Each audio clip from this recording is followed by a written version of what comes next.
നഗരസഭയിലെ മാലിന്യ കൂമ്പാരത്തിനരികിലേക്ക് കോൺഗ്രസ് പ്രവർത്തകർ മാർച്ചും ധർണയും നടത്തി. നഗരസഭാ ആരോഗ്യ സ്റ്റാൻഡിംഗ് കമ്മിറ്റി ചെയർപേഴ്സന്റെ വാർഡിലെ ദുർഗന്ധം വമിക്കുന്ന മാലിന്യ കൂമ്പാരത്തിനരികിലേക്കാണ് മാർച്ചും ധർണയും നടന്നത്.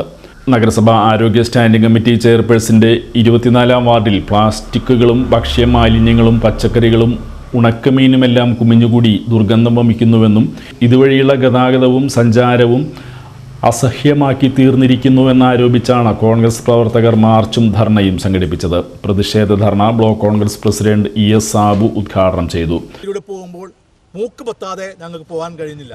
ഞങ്ങൾ ഘോഷയാത്ര എന്തിനാണ് നടത്തിയെന്ന് ഞാൻ ചോദിച്ചപ്പോഴാണ് പറഞ്ഞത്, ഇവിടെ മാലിന്യ വിമുക്ത നഗരസഭയുടെ പ്രഖ്യാപനമാണ് നടക്കുന്നത്. നിങ്ങൾക്കറിയാം, ഈ കോട്ടപ്പുറം മേഖലയിൽ ഇത്തരം തൊട്ടടുത്ത് 50 മീറ്റർ അപ്പുറം സ്റ്റേജ് കെട്ടി അതിൽ മാലിന്യ വിമുക്ത പ്രഖ്യാപനം നടത്തുമ്പോൾ ഈ സ്ഥലത്ത് കൂടി ആളുകൾക്ക് നടക്കാൻ പറ്റാത്ത രീതിയിലുള്ള മാലിന്യങ്ങൾ നിക്ഷേപിച്ചിരിക്കുകയാണ്. ഏത് തരം മാലിന്യവും നിങ്ങൾക്ക് ഇവിടെ കാണാം. ഭക്ഷ്യമാലിന്യം കാണാം, അത് കെമിക്കൽ കാണാം, പ്ലാസ്റ്റിക് കാണാം, അങ്ങനെ തെർമോക്കോൾ കാണാം, അങ്ങനെ ഏത് രൂപത്തിലുള്ള മാലിന്യങ്ങളും ഇവിടെയുണ്ട്. ആ സമയത്ത് ഞങ്ങൾ വരുമ്പോൾ ഇവിടെ തീ വെച്ചിട്ട് കത്തിക്കുന്നുണ്ടായിരുന്നു.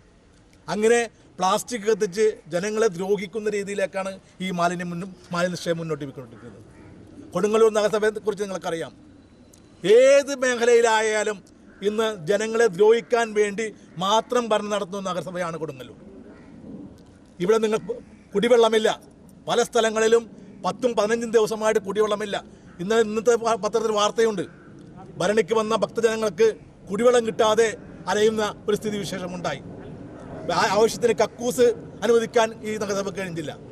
അങ്ങനെ എന്ത് വരുമാനങ്ങൾ മാത്രം സ്വീകരിച്ച് ഒരു പ്രവൃത്തിയും ചെയ്യാതെ മുന്നോട്ട് പോകുന്ന പ്രഖ്യാപനങ്ങൾ മാത്രമുള്ള നഗരസഭയായി ഇത് മാറിയിരിക്കുകയാണ്. നിങ്ങൾക്കറിയാം, ബാനാപ്പുഴ മേഖലയിലാണെങ്കിൽ ഉപ്പുവെള്ളം കയറി ജനങ്ങൾക്ക് ജീവിക്കാൻ കഴിയുന്നില്ല. പലപ്പോഴും അവർ ആ വീട് വിട്ട് ബന്ധുക്കളുടെ വീട്ടിലാണ് ഇപ്പോൾ താമസിക്കേണ്ട ഗതികേടാണ് നടക്കുന്നത്. റോഡ് മുഴുവൻ പ്രധാനമന്ത്രിയുടെ കുടിവെള്ള പദ്ധതി എന്ന് പറഞ്ഞ് പൊളിച്ചിട്ടിട്ട് ആ പൊളിച്ച ഭാഗം മാത്രം മെയിൻറ്റെയിൻ ചെയ്യുന്ന രീതിയിലേക്ക് മുന്നോട്ട് പോയിക്കൊണ്ടിരിക്കുന്നു.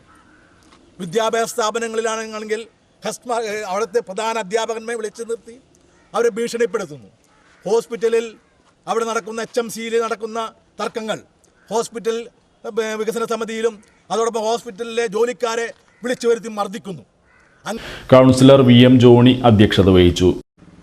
നമ്മൾ ഇന്ന് ഇങ്ങനെയൊരു പ്രതിഷേധ സമരം നടത്തുവാനുള്ള കാരണം, ഇന്നലെ കൊടുങ്ങല്ലൂർ നഗരസഭ ഈ ഞായറാഴ്ച ഈ ആംഫി തിയേറ്ററിൽ ഒരു വലിയൊരു സമ്മേളനം നടത്തുകയുണ്ടായി. ആ സമ്മേളനത്തിൻ്റെ മുഖ്യ അജണ്ട ഒരൊറ്റ അജണ്ടയായിരുന്നു മാലിന്യമുക്ത നഗരസഭ. ഈ നഗരസഭയുടെ 44 വാർഡും മാലിന്യമുക്തമായി പ്രഖ്യാപിക്കുന്ന ചടങ്ങായിരുന്നു അത് നടക്കുന്നത് ഈ നേരെ നോക്കുന്ന വെറും 50 മീറ്റർ താഴെ മാത്രം ദൂരമുള്ള ആംഫി തിയേറ്ററിൽ വെച്ചാണ് പ്രഖ്യാപനം നടത്തുന്നത്.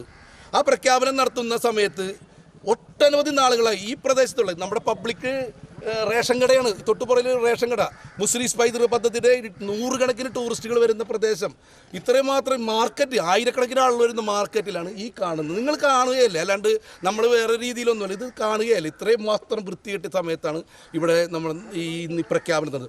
ഈ വാർഡിനൊരു പ്രത്യേകതയുണ്ട്. ഇത് കൊടുങ്ങല്ലൂർ നഗരസഭയുടെ 24-ാം വാർഡാണ്.